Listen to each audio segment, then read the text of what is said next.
with us today. Lewis is 29 years old. Wow, Lewis, you were a young buck here out of Philadelphia, Pennsylvania. He attended the University of Louisiana. He had 6 collegiate wins. Um, he individually qualified for the 2014 national championship, 4 professional wins, and the 2022 New Jersey State Open champion.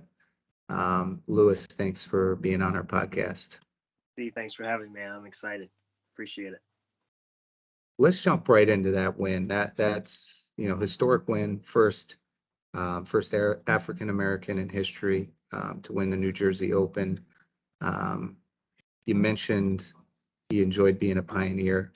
Sure. Just help us understand what that win does for you, what it means, and I want to dive into some of those final playoff holes too against Jason Gore. Sure. No, it was great. Obviously, being a resident or grew up in New Jersey, I'm just now married, so that's why I'm living in Philadelphia. But growing up in New Jersey, to be I guess the quote unquote best player in New Jersey for one tournament. I know that's kind of hard to say, but it's exciting to say. So being the best player in New Jersey for this year is very exciting. And then, like you said, being a 3-time PGA Tour winner is also exciting in the playoff. But being a pioneer, there's not a lot of African Americans playing a lot of golf, especially at the elite level. Obviously, Tiger Woods has embarked on that journey first, as far as being the really known figure, black figure in golf. And you got some guys like Charlie Sifford, and those guys who've grew up in the 60s and 70s and kind of pioneered that venture. But being the first African American to win the state open is truly an honor. There's not a lot of people who can be the first, right? There's only one. So I definitely don't take that lightly. Right. And then obviously represent, a company like OnCore doing that. I think that's pretty special. So, I know we're going to get to the ball in a minute, and obviously I use the ball during the tournament. But only working with you guys for a couple months now, I've had some extreme high success. And we'll talk about my career with the X1, now the X2. So, just Yeah. the goal, that I set out for myself, playing junior golf in New Jersey and now being a state open champion, it's almost a dream come true. First, first official win with the VERO X2, and ball is not even out to available to the public yet. Will be soon. Yeah. So certainly that was a huge win for us. So we appreciate you taking a leap of faith and demonstrating the performance of that ball. But before we dive into that, let's talk about that playoff. You're going down, toe to toe with Jason Gore, who, for our listeners don't know, he actually is the most winningest tour pro on the Korn Ferry Tour. Yeah. So he's been there. He's won quite often. Played on the PGA Tour. Take us into those last the last few holes down the stretch, the playoff, and just kind of the intensity that you were feeling. So I'm playing in the final group. I got a 1-shot lead at the time, after shooting a course record 65, which was pretty special. Coming down the stretch, knowing that he's birdieing and eagling every hole. He made 2 eagles that round, holed out from the fairway, and then eagled one on the par 5. So he's playing really well. He just played in a tour event last week, or the week prior, the 3M Championship in Minnesota. So he's definitely primed and ready to go, and be able to go toe to toe with him. He birdies 18. I birdie 18 on top of him to get into the playoff. It was just special, knowing that you can trust your equipment, which we'll get into that, my clubs, and obviously I believe the greatest golf ball in the world. That's why I'm playing it. To, trust your equipment down the stretch, windy, blustery conditions, greens are fast and firm, rough's high. So shoot 66 after he shoots 65, tie my course record from a day ago. That's pretty special. That's why you practice, all the hours, and, you work out and you eat the kale and all the stuff you don't want to do. Right. To come down to the stretch and obviously to deliver, and then deliver in the playoff is something special. And correct me if I'm wrong, but you're the kind of player that likes, knowing where you stand. You're not deterred by, if a guy makes a move. Your mental attitude is kind of, look, it is what it is. I'd rather know Right. I got to shoot a number than just kind of, you know, uh, Right. the alternative where a lot of guys just say, forget the scorecard. I can't, or the scoreboard. I can't control what the others are doing. I'm just Sure. going to do my game. You actually like being in the moment and kind of knowing where everyone's at. And I think that's an interesting level of confidence that certainly seemed to help you out this time. Yeah, I think that's very important. If you're playing mini tour golf or junior golf, there are no scoreboards. So you're just trying to almost birdie every hole you can, right? You're trying to do the best score you can. And I think if people don't watch scoreboard watch, like on the PJ Tour and other tours, they're trying to incorporate that junior feel or that college feel into professional golf, right? Because there's no scoreboards when you grow up. So, but for me, watching the best players in the world, and obviously Tiger, anybody who's near my age, Tiger was the guy, right? And he scoreboard watched. He knew exactly what he needed to do coming down the stretch, what he needed to do. So I kind of incorporated that into my game. And obviously, knowing that he holed out, I think it was on 11 or 12, and then he didn't birdie a couple easy holes, and then I birdied the easy holes. So it was nice for me to obviously trust my equipment, but obviously know what I needed to do. So that was huge. I guess dovetailing off of that for our listeners that might be in a match, maybe they're down, their opponents, had a good hole. Sure. What's going through your mind in terms of that? All right, I gotta make something happen. What advice would you give to them to really flip the switch and kind of get back to winning the match? Sure. I think, especially for my members and for the customers of OnCore, if you're playing in your member guest or your member or your club championship, always know where your opponent is. And hopefully that doesn't dictate the shot that you play. So, for instance, if me and you are playing in a match and I know you're behind a tree, I'm not going to shoot for the flag that's over the water, right? Right. I'm going to play sensibly into the middle of the green, hopefully two putt, and knowing that you're going to have a tough time making par. So I think understanding what's at hand, especially if you're playing a 1v1, right? And that, member guess is always 2v2 when you're playing those 9-hole matches at your club.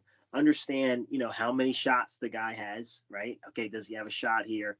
And then if he's in trouble, knowing that he needs to either get out of trouble or hit a heroic shot. Now, you should always never underestimate your opponent, right? If he has a 15-footer thinking he's going to two putt, you need to expect him to make it. I think that's always going to put you in the right frame of mind on what you need to do for your own golf ball, whether if you need to hold an 8-footer to have the match or win the match, or to hit a great shot. But just understanding what your opponent's doing during your round of play is always going to help you. I think course managemently, and then obviously, mentally putting you in the right frame of mind. Great advice. Um, and lastly, on the New Jersey Open, we'll jump to some other topics. You had some divine intervention there. Looked like you had your newlywed, your wife was there, your father was there for the win, Yeah. holding up the trophy. And then was it a family friend, the pastor that was you had asked for some advice during the final round there? Sure. Yeah. So he just, basically the word of the day was, reap what you sow. I think all the early mornings that I've put in trying to, practice and hone in on my game, especially working full time and hopefully playing full time coming soon. You gotta, you put in the work. Now it's time to reap the benefits. And, I definitely saw that in the New Jersey Open, going 13 under on my last, 39 holes, I had a 3-hole playoff. So, not a lot of people say that they can go 13 under on 39 holes. So I just know that it wasn't a fluke. It's the hard work that I put in, and I'm finally reaping the benefits. So it's exciting for me and my family. That's awesome. Love it. Reap what you sow. Certainly good attitude when you know you've put the hard work in, Yeah, that it's your time and own it. Jumping a little to the next topic on equipment, we'll get to the ball, but before we jump to the ball, the clubs, I know I've gotten to know Bruce Sizemore and the more golf technology Yeah. and the irons. Why don't you jump into the irons, what got you hooked on more, and then maybe tie that into um, OnCore and your experience with the Sure. VERO X1 and the X2. Sure. So, I'm definitely not afraid of innovation. I definitely think our game primarily is stuck on, this is what my great grandfather played. This is what my grandfather played. This is what my dad played. So I'm going to play Titleist or I'm going to play Callaway. And I think that specifically our sport, we're afraid to move into newer dimensions. If you look at any other sport, football, baseball, basketball, they've definitely changed their philosophy on offense or defense or training or dieting. And I think that golf has kind of been stuck in that ways a little bit, for the last 50 plus years, right? So finding Bruce, I've already kind of tinkered my equipment with traditional OEMs. Bending clubs, choosing different shafts that are not built for, my swing speed. I'm a high swing speed player. So doing that, find Bruce's equipment, and it all made sense on how he, dismantled the traditional golf club and then kind of put it back together in what looks like kind of like a spaceship type of deal. And it performs great. I definitely, dropped my stroke average tremendously using the equipment. And I said, why stop there with the clubs and let's go into the golf ball, because that's the only piece of equipment that you use on every hole and every shot, right? So that I think that's the most important equipment is the ball. Um, so talking to John Giles, introduced me to OnCore and what OnCore is doing and is going to do. I know, we won't tell them what's coming up next in the pipeline, but what you guys have been doing is completely groundbreaking as far as ball technology. And for a guy like me who wants to play at a high level, I can't. I feel like go with traditional OEM golf balls. I feel like they haven't really advanced in the years that the golf ball has been made. And what OnCore is doing is really fantastic, and I'm really excited to be a part of the team, as you know. And we're excited to have you. Certainly takes two to tango. We can Yeah, invent the golf balls, but we need skilled players like yourself to demonstrate how advanced they are. sure. Appreciate that, and appreciate having you on board Team OnCore. For the listeners that may not know your story, why don't we jump into how you got into golf, Sure. some of your mentors in the game, so Sure. they can learn a little bit about what motivates you and what drives you. Sure. So I guess the history of my game is that I picked up golf club around 3 or 4. That's kind of the pinpoint, I guess my mom would say. So I played other sports growing up: basketball, baseball, soccer, and then obviously when I knew I was going to be 6'3" or running a 4.240, transitioned to the golf in the high school and play collegiately. First Tee alumni, and I know you guys support First Tee, which is great. So thank you for that. So played in Pebble Beach, which is the senior event, kind of the mecca of every First Tee participant that wants to play at a high level. Right, you're playing with guys like Marco Mira and Tom Watson. I played in 2010, so Tom Watson was still out there. Hale Irwin was still out there, so those guys are Hall of Famers, right? So that was exciting for me. And then you know, grew up playing public golf, beating balls on the driver range. The most, talk about my mentors, obviously my dad's my best friend. So he introduced me to the game as long as with my grandfather.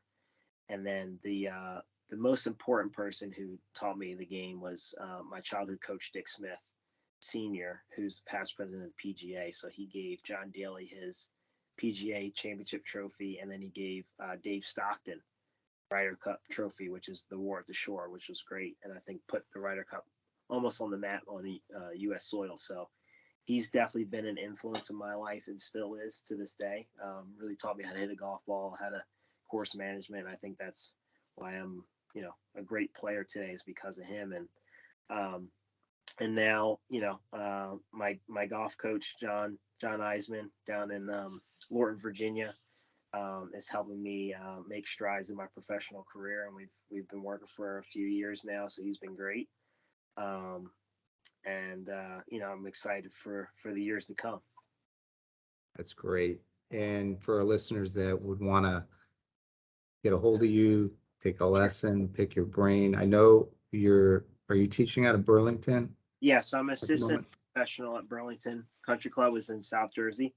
I'm Great. also a lead coach at First Tee Philadelphia, so kind of in that aspect. I love the kids. I love impacting the future, and I love coaching. I love giving back and trying to give somebody what they gave to me, right? Because I think everybody on this planet, someone has taken their time out of their day to either help you in any situation or kind of give you some advice and some wisdom. So being a pioneer, like I said, being the first African American to win a state title, I definitely wanted to impact my community positively through the game of golf, and that's what I try to do. So that's why I love working with First Tee, and then obviously being here, assistant golf professional at Burlington Country Club.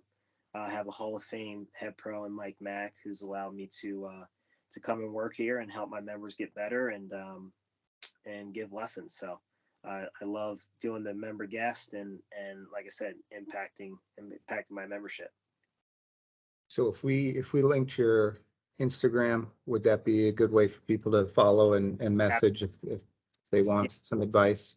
absolutely. Lessons, available, at Burlington Country Club, and definitely get some advice for playing better golf, or juniors if they want to reach out for college advice. We can do it all. And last topic here, Lewis, for the listeners that are looking for a tip, Sure. some motivation to improve. We're all always trying to get better. Sure. What would you say to them? You mentioned your coaches, you mentioned uh, course management Sure. and some of these techniques that were kind of ingrained in you. What would you leave our listeners with here today? I think there's a lot of information out there. I think we live in a digital age to where you can get golf tips at your fingertips. No pun intended there. Whether it be on Instagram, YouTube, magazine. Your buddy who hasn't broken 90, but he's figured out the golf swing, right? So I would just really really suggest to our listeners to keep it simple. Golf is a sport, and the way I teach is not traditional in the golf aspect. I think you have to look at baseball. I use lacrosse, those kind of sports, because I feel like those are the greatest hitters of the world, baseball. And when they see a 90-mile-an-hour fastball coming at them, they're not thinking about their bat position in the field of play, right? So they're keeping it simple. Obviously, they work on their fundamentals, in the cage and things like that. But I think traditionally, golf is too fixated on positions and not fixated on function. So if our listeners can really keep it simple and it's still a sport, it's the stick and a ball, um, and just try to move it that way. But as you keep it simple, course management, keep that simple as well. So don't try to fit and squeeze things, around a bunker or over a tree. Either you lay up short or you go over. And I think that you can drop your handicap that way, if you think about it smartly that way, and always hit the center of the green, right? I Yeah. know we see the PGA Tour, and we're seeing the top 5% guys who are winning every week, and they're making every putt, and they think everybody should be making a 20-footer. But if you hit the center of the green, you two putt every hole, you're going to drop your scores dramatically. And of course, use the right ball, right? Yeah. That's the main key. That's the main takeaway, of course. And great advice there. I saw Lou Stagner, who's a stat guy, said the difference between a scratch golfer and a high handicapper, um, it's not so much in birdies, right? I think the average scratch only made a couple birdies around. Right. So it was more just controlling the big numbers. And Correct. I think that's a lot of what, yeah, easier said than done, but a lot of what your advice, I think, was suggesting, you know, center of the greens, don't make those big mistakes. Be strategic and don't think too much. And I know that's golf, right? Right. It's easier said than done, right? Absolutely. Absolutely. Slow cliche for sure. Yeah.